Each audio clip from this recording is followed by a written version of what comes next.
Hello, welcome back to the channel. Well, all the domestic leagues, or the major domestic leagues I should say, in Europe have all finished now, so it's time to concentrate on the international football, particularly the Euro qualifiers, which start again from the 16th of June next week. So let's have a look at the games. We'll have a look at the standings first of all to see where the teams are. Just a quick recap as to what happened over the first couple of fixtures which took place in March, and we'll have a look to see what fiery fixtures we've got coming up for this time round. Right, let's get into then. And as I say, we'll start with a quick recap as to the fixtures that happened in March, which were games 1 and 2.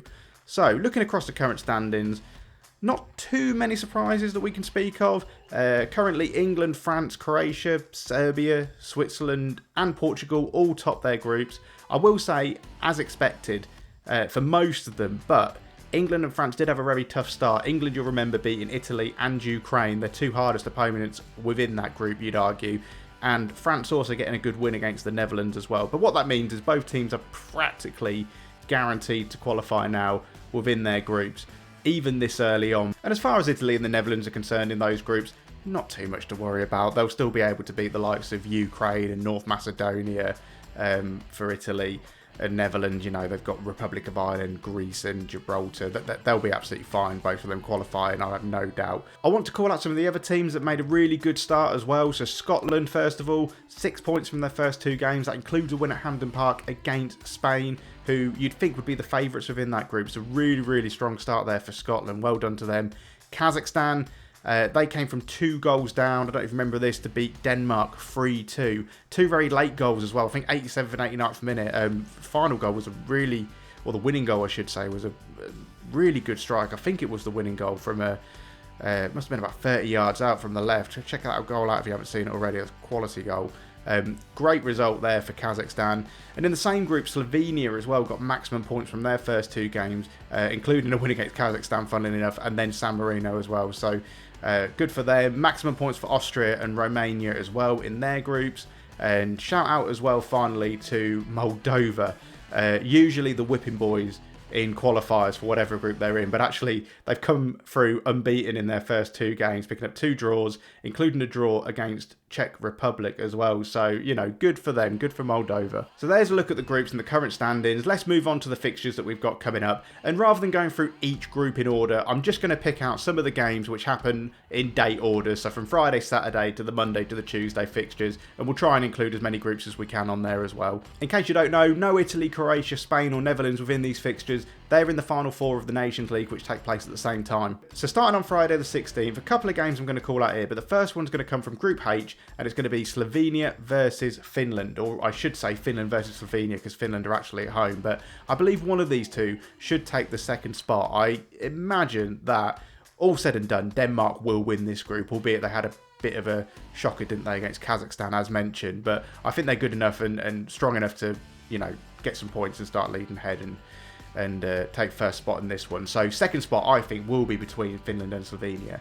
Now at the minute, Slovenia are 3 points ahead, so 3 points for them is going to put them in an extremely strong position to qualify. So Finland will be hoping to make sure that they at least get a point from this game. The other game I'm going to call up for Friday, 7:45 clash. It's in Group I. It's Kosovo versus Romania. Romania got off to a really strong start. Maximum points against Belarus and Andorra, who you would expect them to beat. Switzerland are still strong favourites in this group, meaning it's between Romania, Kosovo and Israel for that second place spot. So this is a really big game. Israel and Kosovo faced each other in March and they drew. Kosovo also dropped points with a draw to Andorra as well, which they'll be disappointed with. So big test for Romania. They've beaten the teams they should have beaten. Kosovo have dropped some points as well, so this will be a really tough game. So for the Saturday the 17th fixtures, there's a really obvious one here, and it is in Group A, Norway versus Scotland. Now, I've mentioned Scotland got off to a good start. Norway really didn't. I said that Norway would tip Scotland to this second spot, mainly because of Haaland, but only if Haaland remained fit. And what happened in the first 2 fixtures? Haaland wasn't available, he wasn't fit, he had an injury, therefore they really didn't do very well. They lost to Spain 3-0 and then a really, really disappointing draw with Georgia. And that's no disrespect to Georgia. I know Georgia are a good team, but if Norway want to qualify for this Euros, they're going to have to be beating teams like Georgia, aren't they? So they've got a chance to put things right. They've got Scotland at home on the Saturday. It's a really big game. The only caveat I would say is that Haaland is available and he is selected for the squad. However, he's got the Champions League final, hasn't he, on the Saturday the week before.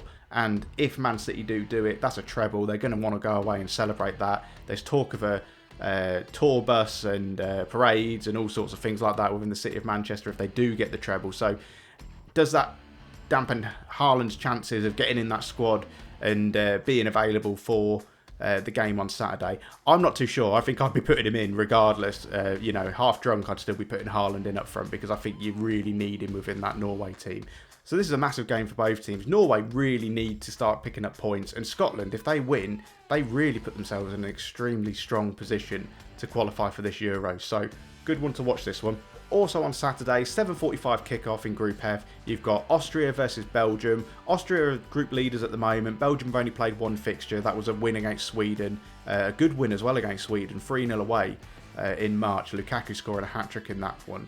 Now, this will be the new manager Tedesco's first competitive home game, so they'll be seeking a win, and I think, to be honest, they'll get it. I predicted before that Belgium will win this group. Second spot will be between Austria and Sweden, who face each other on Tuesday, actually. On Tuesday, what would that be? Tuesday the 20th? Big game, that one as well. Monday the 19th, I think the standout game comes from Group D between Turkey and Wales.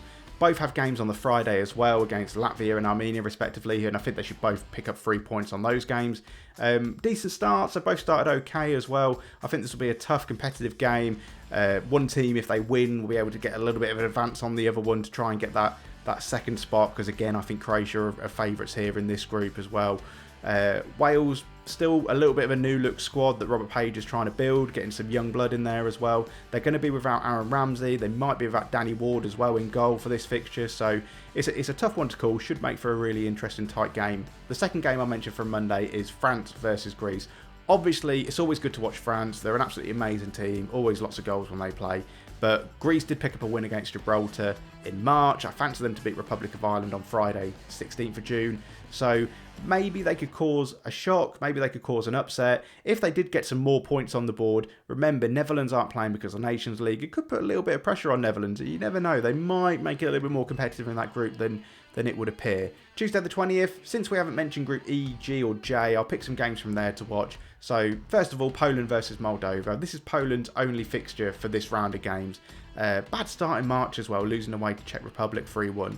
And then they had a really unconvincing win at home to Albania, just a 1-0 win there, where you would be expecting at home that with Robert Lewandowski and, you know, the quality they've got within their team, they'd be able to actually get a few more goals against Albania. But a win is a win. They'll be looking for a little bit better performance against Moldova, certainly. And as mentioned, Moldova, let's not write them off. 2 points so far, seemingly hard to beat, but you would expect Poland to really sort of turn it on, wouldn't you, in this game? Final fixture, let's take a look at Group J. Now, take your pick in this one, really. You've got Portugal at the top of the group. You've got second place there between Slovakia, Iceland and Bosnia, I believe. So 3 good games. Iceland could cause some trouble for Portugal away, but you'd expect that Portugal would be good enough to breach that defence. And Slovakia and Bosnia should be good enough to take all 3 points in their game as well. So take your pick in that one. And there you have it. Lots of great games to look forward to in the Euro qualifiers over the next couple of weeks. I think it's going to be really interesting to see what the groups look like after these fixtures as well, because that's really where it will start sort of taking shape and seeing who's really going to be competing for those second spots mainly, because like I say, in most groups we know who's going to be first. Thank you as always for watching. Please make sure you like and subscribe. I'll be getting some more videos out in the next few weeks, and I'd look forward to speaking to you soon. Bye.